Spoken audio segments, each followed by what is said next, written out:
Kirashning eshigini o'rnatib berdik. Farg'ona 5 bolaga bitta bir qanotli, bitta ikki qanotli eshik o'rnatildi. Juda ham sifatli, ideal holatda. Ichkari tomonlarni ko'rsatib o'tamiz. Yopilish holati rejimli holatda. Hop, to'rtta ham qalin oshmoshlar bor. Har doimgidek mana yaqindan ko'rsatib o'tamiz. Yaxshi oshmoshlar. Hop, yon tomonida ashkalari bilan komplekt holatda o'rnatildi.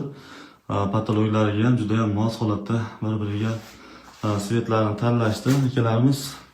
Nalishliklari 16lik qalin zavodskiy nalishliklar mana gap sifati bilan ko'rsatib o'tamiz akalar. Sifatli lok bo'yoq mahsulotlardan foydalanganmiz. Qirilmagan, sirilmagan, tiniq ideal holatda o'rnatildi.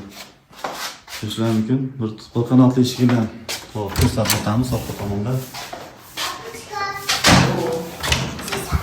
Bir qanotli eshigimizning ichkari tomonlari. Bunda ham shu to'rttadan qalin oshmoshlar bor.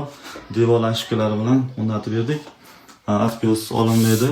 Atko'zni bitirib, chiroyli qilib materiallari, xizmatlari ichida tayyorlab o'rnatib beryapmiz. Kimga shunaqa original krashinli endi eshiklar zarur bo'lsa, bemalol olib chiqishlari mumkin. Sifatli holatda Vodiy, Toshkent bo'ylab, Toshkent tumanlari bo'ylab o'lchash o'rnatish xizmatlari ichida bepul bo'ladi. Kelishilgan holda Vodiy vakolatlarga kelishilgan holda o'rnatib beryapmiz.